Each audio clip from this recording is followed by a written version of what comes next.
Hello and welcome to the Aten Inquisition, where we spend a little bit of time getting to know the populace of Atenveldt. We're your hosts, Morgan and Elizabeth, current king and queen of Atenveldt during these times of plague. Our guest today is Mistress Rowan. Mistress, would you like to introduce yourself? Sure. My name is Mistress Rowan Bridget Blackmore, Order of the Pelican, and I am currently the Kingdom Seneschal for the Kingdom of Atenveldt. Thank you. So we'll just roll into this. So how did you find the SCA? I was lucky enough to have a demonstration at my high school. There was a medieval times club, and I was a bit of a history nerd. And we had a SCA group come and do a demonstration of the scribal arts and fighting and weaving. And I was immediately sucked in, and luckily the kind folks invited me to come out and see a fighter practice at Atenveldt and come to Scriptorium. And about 2 meetings later, I was sucked in, and that was that. So how many years have you been playing? I have been playing since I was 14 years old, and that's been a hot minute. Just, is that now 23 years? And so you've always played Atenveldt? I have always played in Atenveldt. I was born and raised in Arizona, and I haven't left, so this has been my kingdom since the beginning. Okay.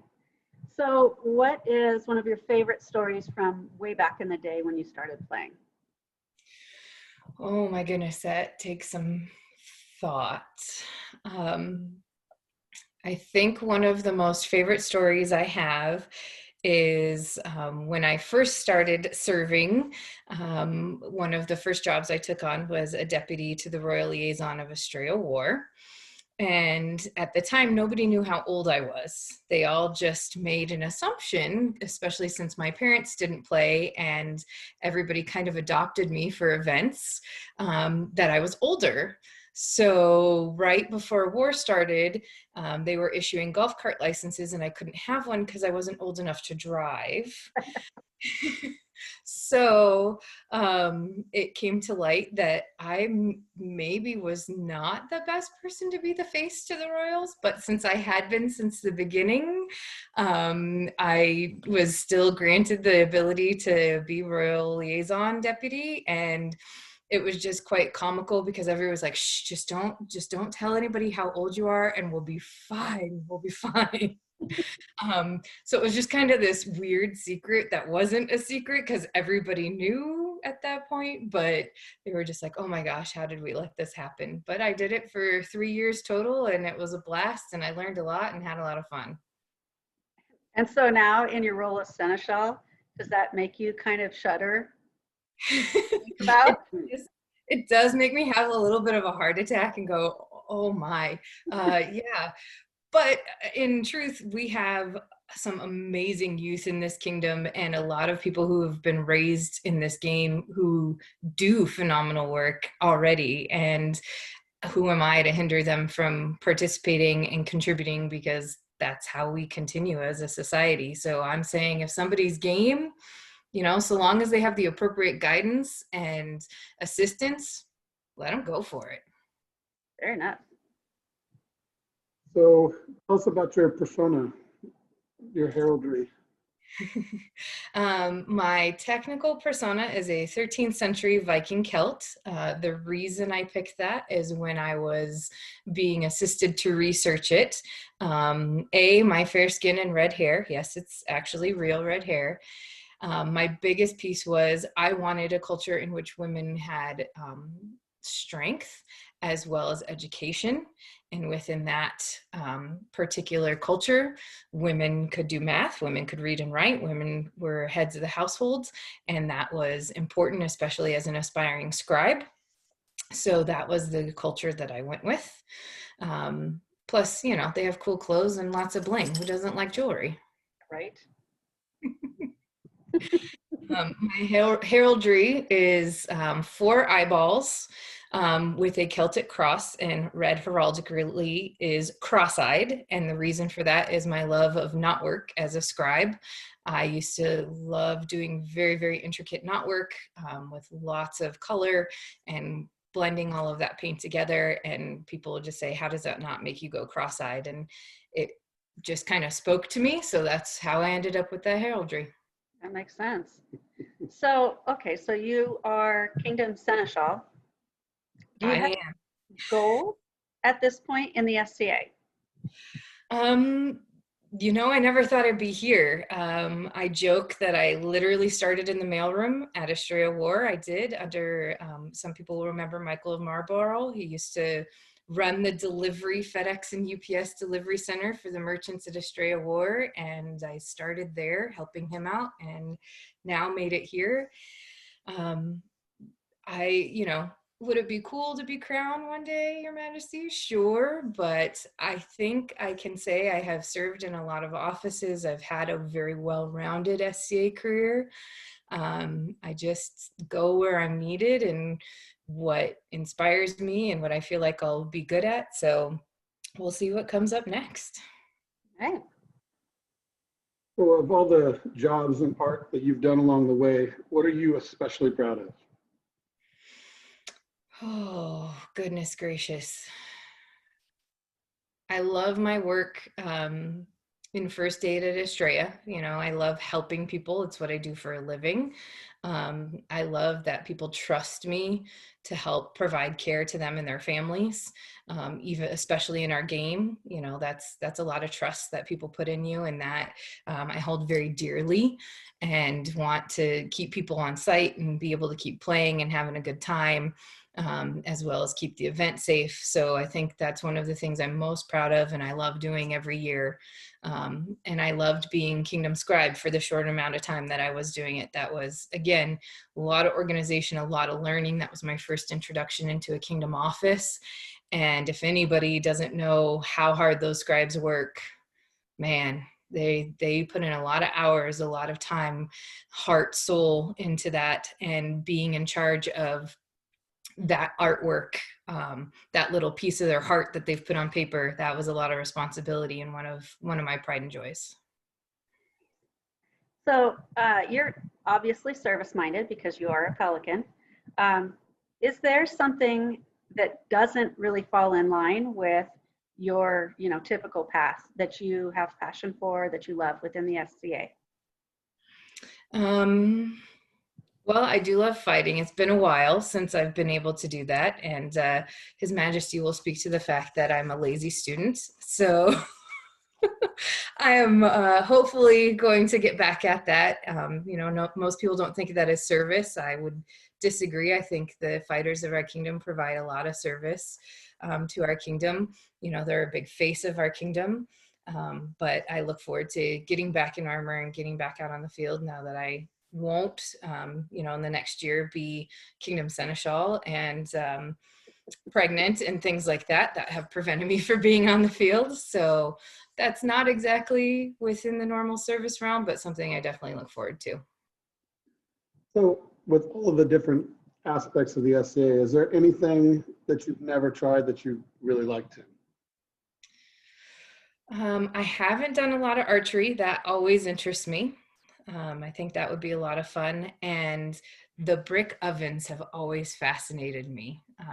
I think it would be fun to build them and cook in them and just experiment with them. Master Ivan does all the bread, and Mistress Magdalene brought them back at war this past year and did cookies. And I just think I've always been fascinated by that process and watching them being built. And I think it would be a lot of fun to do that. His Majesty's salty now because he didn't know there were cookies at war. Well, mind you, she made them for the school tours. So she was doing her service and bribing small children to come play with the use of cookies. So You can come play.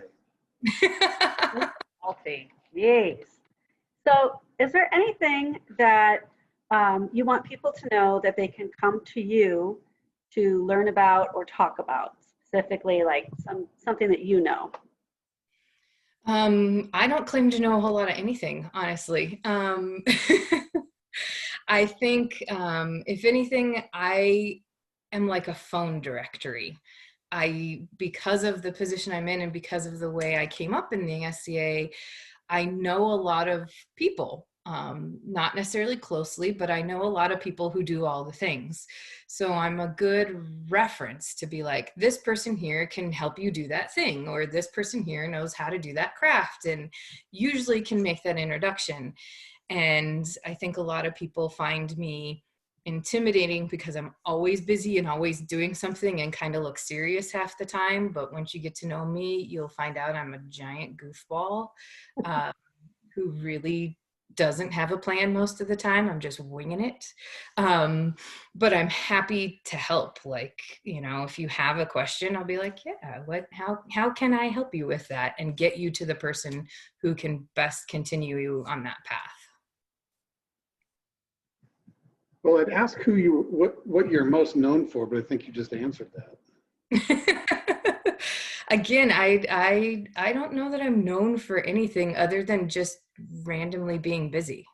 I'm relatively sure everybody knows that if they need a Band-Aid, they need to come find you.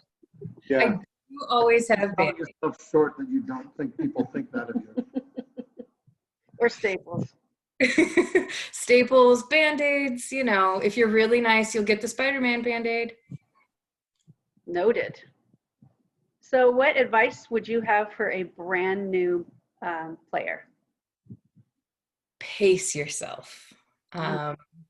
Definitely pace yourself. It's like being a kid in a candy store. There's so much to see and so much to do, and you're going to be taken with everything.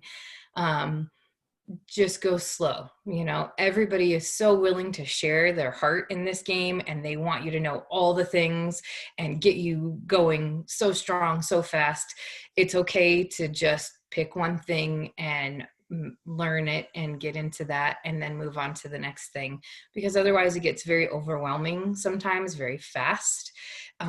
So pacing yourself and just taking one step at a time and focusing on one thing at a time is okay. And remembering that many of us have been playing for years, and we all started where, these newbies are starting. We all started in tennis shoes and sweatpants and pop-up tents and things like that. And that's okay.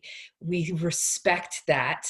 And our goal and our passion is to help you get to that point where we're at. And I think for us too, we have to remember where we came from and remember how overwhelming that is to a new player, and just take them step by step.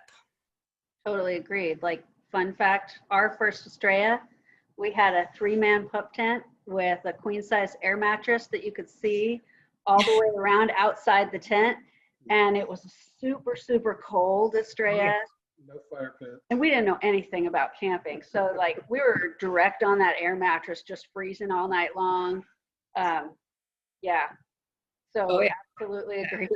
We all That was first of me as well. Totally. Air mattress on the ground. I think I woke up in the middle of the night and dumped my entire tote of clothes on me because I was so cold. Yep. But I think, again, we all started there. So, helping people slowly achieve those goals is what's important. Agreed. So, who were some of your early influences that inspired you and made you stick around as long as you've been here? Oh, there's so many, so many. I think a lot of people will agree with me on this one. Casca.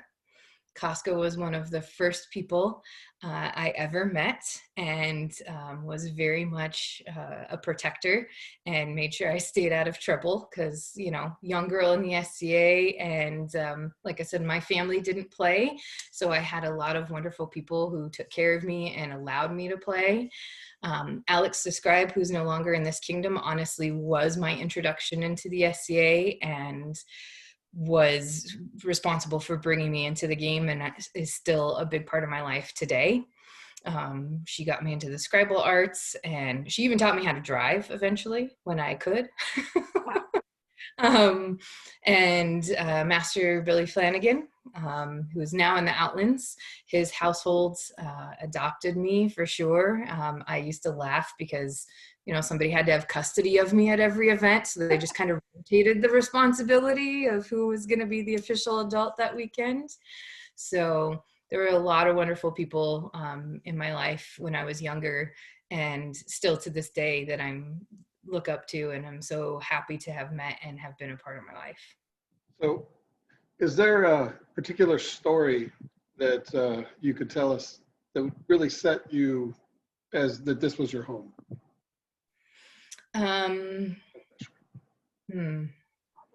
There's probably a few of them that I can't do without crying. So thanks for that, Your Majesty. My favorite. I'm an ugly crier. This is not fun. Mistress Rowan and Alex the Scribe, again, very responsible for bringing me into this society.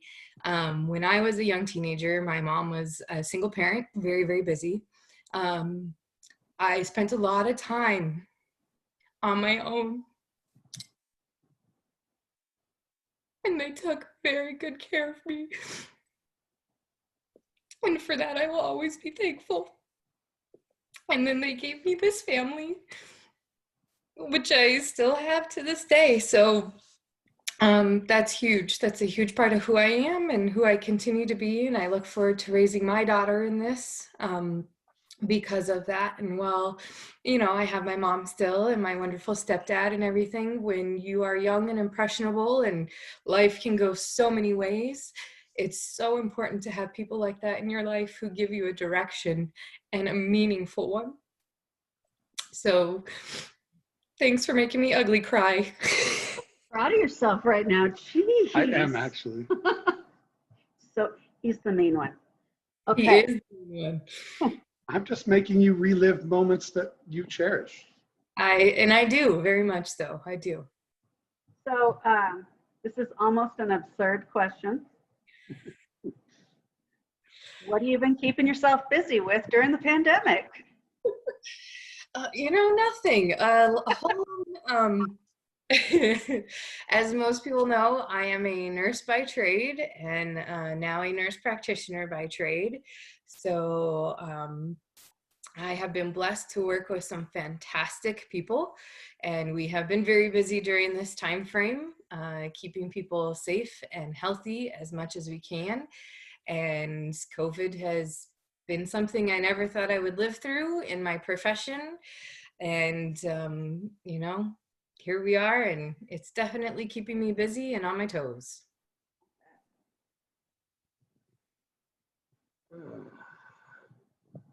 What's one thing that you feel that we've lost over the years that you'd like to see come back? Be it as a society or as a kingdom. A little bit of that, kind of that newcomer magic we were talking about earlier. You know, we've lost a little bit of that shiny newness, and we've been around a long time, and our game has grown wonderfully, and we've focused a lot on being more historically accurate and bringing those touches to our game. But sometimes the silliness we've lost, become a little too serious sometimes, and we've got to remember that, you know, we started as a party in a backyard, and that's a lot of, you know, what brought us all together and should help keep us together. So some of that kind of silliness we need to bring back, and it's okay to be silly sometimes. It's okay to pull out the gold lame sometimes and appreciate that. And you know, I think again, when we have those newcomers, you know, cherishing that a little bit is important. So what is your favorite Atenveldt tradition? Oh, I think my favorite Atenveldt tradition, and one that I had to kind of explain to my peers as Seneschals, is the king crowning himself. That is something that's very specific to us. It's very powerful. It says a lot about who we are as a kingdom and how our crown rules. and was one of the coolest things I saw as a newcomer. Coronation was probably my third event, and hearing that ring out across the hall was awe-inspiring, and seeing that every time is very cool. It makes me proud to be Seneschal of a strong kingdom like that, and it's that bond our king and our crown have with our kingdom that really shines through in that moment. So that's one of my favorite traditions. So on that note, are there any traditions that you'd like us to stop? That we'd like to what? Stop. Do it. Not really. I don't think we have any like too crazy of traditions. I mean, we are a strong family. We're a unique kingdom in that we're one state. So we tend to be very tightly knit and very proud of our traditions and very strong in them. And that's a great thing. I don't think there's anything that we have specifically that just needs to go away. I think sometimes those old things are kind of cool. So what is your favorite event? Oh. I think it's a tie. I love Middle East Feast. That's just, everybody loves getting together for that one. It's just a great and fun event. It's a good family event. The kids are all running around, there's dancing, all of that. I do like Middle East Feast. And then, who doesn't love Estrella? That's who we are. I mean, let's be real. So, Estrella, you get to see all your friends from out of kingdom and, camp for a week and all of that. So I think those are probably my favorite too. So what would make your perfect event? No rain. No rain. Just having all my friends there. That's the key piece. I love when all of my friends can be in one place and we just have time to relax, like nothing crazy is going on, and everybody can kick back and just have a good time and low stress and enjoy each other's company and the event itself, all the activities of the day.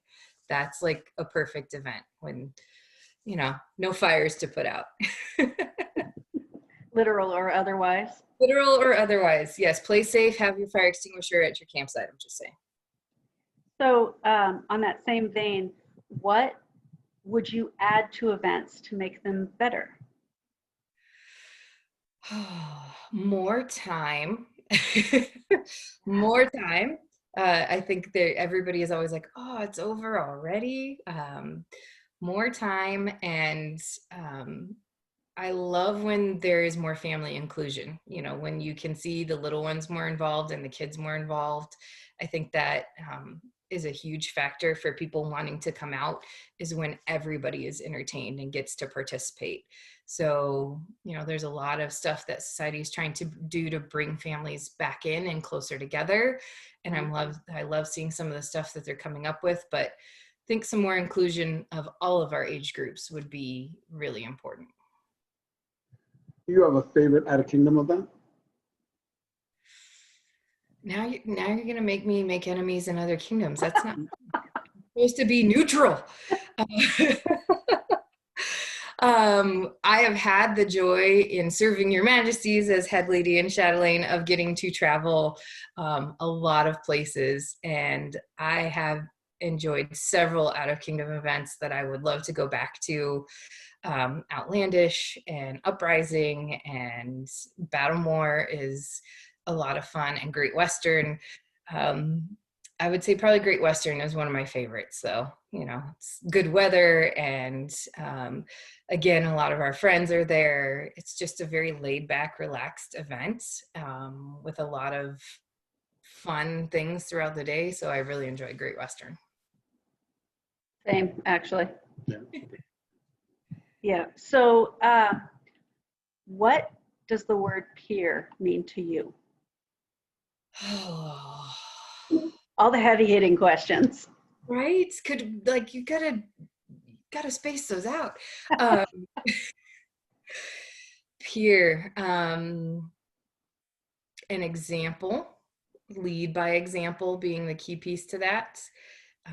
Somebody who's supposed to be your friend and a guide for sure. And somebody who's willing, like I said, to work side by side with anybody and everybody. That's, I think, the biggest piece of a peer to me. And, it doesn't mean that just because you're a peer of one thing, like Order of the Pelican or Order of the Laurel, to me, once you earn that title, it's across the board. We're all supposed to work together for one goal, one purpose, and that's to make our society strong and better and to help those who need help. What would you like to see from the peers? Just what I said, lead by example. When you see a need, fill a need, truly, it's that many hands make light work. We've lived by that in Atenveldt for a very long time. And I think we all get tired for sure. And, but when we all chip in for one goal, and realistically, the one goal is our survival, that's what matters most. So we have lots of positions that need filling. Teach, help, support. You don't have to fill the office, but you can certainly be that backup support for somebody that you think could really do a good job. So that's the biggest piece. Help fight for the survival of the game that we love. And by doing that, you don't have to do all the work yourself. Help people who could do it for you. Yeah, I would agree. So that actually is all the questions that we have for you today. Is there anything that you wanted to say to anybody watching before we go? I think for my entire kingdom, and I think their majesties and even their highnesses would echo it, it's been a rough time for all of us. We all want to be together. We all want to be playing our game. I have missed it dearly, but I would say that this interaction that we've had has kept me going in a lot of rough times this year. And everybody just needs to stay safe. It's going to happen. We're going to be together again. It's a slow and uphill battle. But if you look at it that way, we all play a role in this. Every single person has a support role in this, and do your part, but mostly just stay safe, because we all want to be back together again. I want to be able to see each and every single person when we can gather again. Okay. Did you have any closing words? Oh, I just wanted her to keep talking. You didn't know that we were done. She's got to have some story from all of these years she's been. Those are edited. I can't say those online. Started when you were 14. You're saying there's not a single PG story that you could tell. Oh, I'm sure there's some, but you've thrown a lot at me. My brain is a little sore. There's this one time where His Majesty was fighting, and I might have said, maybe not on gravel. And then he broke his leg. It's not broken, just wrap it up. It'll be fine. Wrap it up. Yeah, just wrap it up. Put my boot back on. It'll be fine. It held me all night long. That's the emergency room, right? Right. Oh no, I had lots of adventures, wonderful adventures. When I first learned to drive, I drove a motorcycle. So people used to laugh at me because I only had a motorcycle, but when I went camping, I looked like one of those mopeds from India, because all of my stuff would be bungee corded to the back of my little yellow motorcycle. I specifically built a Viking tent that collapsed, all the poles collapsed in half, so I could equally strap them all to the sides of my bike. So that was a lot of fun. And I'd pull up and people would be like, oh my God, how did you do this? I even drove to Patrera War one year like that. Oh, cow. Yes. And we actually did a little motorcycle run. It was Ed, His Excellency Edward, and at the time, His Excellency Billy Flanagan, Master Raven, myself. We had a little motorcycle caravan all the way to Patrera War. That was a lot of fun. So yeah, there's a ton of stuff that I did that was just, crazy when you think back. who straps a, you know, rapier sword to their motorcycle and just like, oh yeah, that's totally safe. It's fine. What you do, it's fine. Well, but those are the moments that make you want to go to the next event. Oh, hands down, hands down. I have to say, I beat Sir Master Tiernan to be rapier champion of Atenveldt. There was a very low showing that day or that year for a champion position, and so His Excellency Billy asked, you know, any available fighters, come on out to the field. If you can do it, we'll do a crash course in how to fight rapier. And it was Tiernan and I in the final. I have no idea how I did it, and I won. And I was just like, what just happened here? And even he had this look like, okay, all right, you win. So I was rapier champion for a year because of sheer accidents. So that was probably the one and only time I have really won a fight. Not true. So you're the Kingdom Seneschal, and that's probably a job that most people would agree with me as to why would you ever want to do that? I ask myself that frequently. I think it's the same as yourselves, you know, being the crown is a very hard job, and being the seneschal is equally so. You know, you're the keeper of the laws, the keeper of a lot of the tradition. But as somebody who loves what we do so much, I think it's important to have those people who want to protect what we do. And that's what I look at myself as a steward and a guardian of our game. Not the hall monitor. That's not who I am. It's, you know, I like to be the yes guy. I feel like the no guy half the time, but I like to be the yes guy who's like, that's a great idea. Let me just make sure that we're allowed to do that, but that's a great idea. Go with it, you know? But, you know, this job can be very weighty. You know, it's a lot of paperwork. It's a lot of keeping checks and balances, but ultimately it's for the survival of what we do. And I think that is how I look at this responsibility, and why I still enjoy it is because it's, how do we keep doing the thing and get more creative with it? How do we find the ability to keep growing and striving? So, and to be a part of that is fun. It's amazing. All right. We have a different opinion of fun. We don't have a different opinion of fun. You're just a different protector, just a different angle of the same thing. There you go. I'm the guy that he comes to and says, can I, and I'm usually with Morgan, it's no, No, Your Majesty, no, you cannot. That's why sometimes I just ask.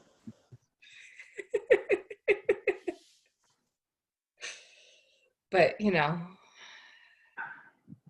All right. Tone it down a little. No fireworks. No fireworks. No fire. Well, We can now, there's no people. So True. we're all distance. I have to use fireworks so people can see it. yeah. Fair. Maybe sparklers. I'll allow for sparklers. We could have fun with sparklers. Maybe. All right.